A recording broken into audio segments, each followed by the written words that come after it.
distinguished and colorful. This group, I don't know. Yeah, I have to be kind of careful. Yeah. We're very fortunate in having this group of men with us. And I'll just start by introducing our panel. And I also want you all to know this is, I've been lecturing this group too. I guess you saw me, my finger going like this. It's very informal, very casual. It's a very fun evening. If you want something to drink, feel free to get up, get something. If you get tired of sitting, feel free to stand, walk around. If you want to leave, leave. I don't think you're going to want to with this group. We had a dinner tonight with two of these gentlemen, and it was we almost didn't make it. It was just fascinating. So we'll start with this side over here. This gentleman did not want to be in this position. He wanted to be out there sitting with you, and we wouldn't let him. He still may do it. This is John Young. He is the archaeologist with the Carson National Forest. And he wants you to know that he's not one of the miners or knows a lot about mines, but he's very informed. He has done a lot of historical research on the area. Is he related to this young? Are you all related? Somewhere we don't claim each other. Somewhere. And if you ever have an opportunity to join John walking around or riding around the Carson, please take advantage of it. It's one of the most interesting and fascinating times I've ever spent, is going out with John. Anyway, we're very pleased to have John. More, Judy. I won't tell you. The next one is Johnnie Brandenburg. I'm sure you're all familiar with Johnny. He's lived here all your life, haven't you? And his family was one of the first pioneering families of the valley. And his family has been involved in mining and in business. What year did they come, John? My granddad came 1895 with his family. So the Brandenburgs have been here for 100 years. This gentleman, we're very fortunate to have. This is Bob Tiffany.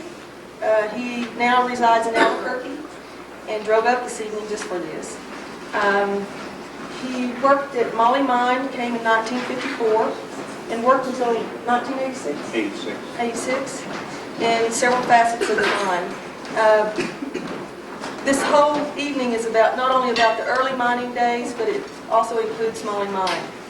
And he also brought a film with him. I hope you will stay and see it. It's dated from 1920? It's sometime in the early 20s. So we're very fortunate to have, we're pleased that he came. If you're bored some evening and want an interesting dinner guest too, Johnny and I just had dinner with Bob Prunty and Bob Tiffany. We almost didn't make it to this system. It was just wonderful. In fact, I wish we'd had the recorder going. We heard stories that I hope they remember to tell. This gentleman we don't need to introduce, Johnnie Mutz. His family, he's lived here all his life in the valley, and his family was one of the first pioneering families. Do you know what year they came from? I don't remember. It's been so long ago. It's been a long time. When he was these stories, they'll tell these stories too. But Johnny is a baby. Did you work in the Jayhawk, or did you just take supplies at the Jayhawk? I worked at the Jayhawk mine for 1 year, 1 winter. Yeah. I think We helped build it.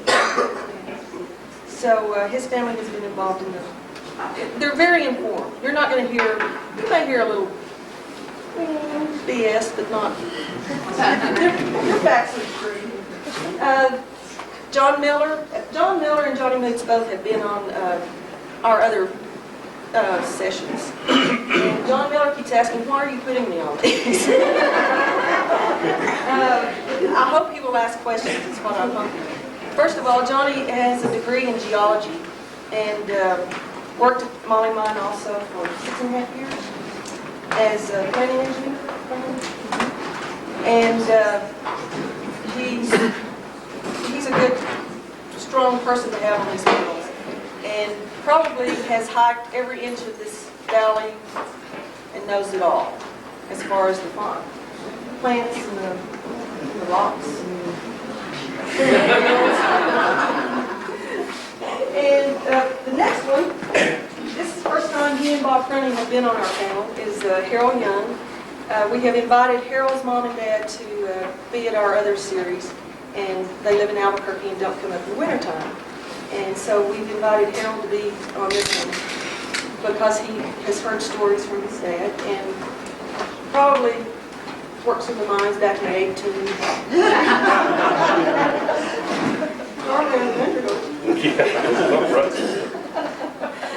His family is one of the one of the first pioneering families in the valley also. They came in the late 1800s and have been involved in mining. And we're very fortunate to have Harold here tonight also. The next one is Bob Prunty. You all know Bob. And he's first time he's been on one of our panels. And he has been asked to be on before, but because of Esther's illness, he wasn't able to be. So we're very pleased that he's here tonight. And he's very informed about mining also, has mined, and knows the territory also. With these gentlemen right here, they probably, like I said about John Miller, have actually walked, ridden, and know every part of these mountains and these valleys. So they're very informed. And what we want you to do, don't just sit and listen to them. We want you to ask questions. And it's very spontaneous. And we'll start the evening. I have two other people that are sitting here. Ja1, I made him sit on the front row. Ja1 is here. If there's any questions, his uncle, was it uncle? Your Uncle Walter? Uncle Walter. What did he do in the Caribbean? He was the son-in-law of the man that owned. Okay, did you hear that? His uncle was the son-in-law to the man that owned the Carabel mine. So Joe has a lot of facts and knows a lot about the Carabel mine. The lady sitting here is Winnie Hamilton. She just celebrated her 94th birthday. Yay, Winnie!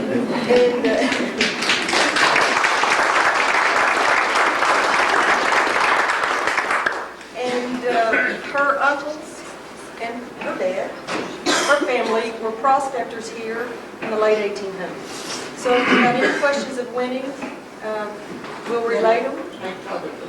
And she also taught at Molly Mine also. So there's a lot of history right here. So we'll get started. And what we're going to start with first, I'm going to ask Bob Prunty to start it. You don't mind, do you, Bob? Bob, I'm going to get this to you. Sometimes it's good as another. And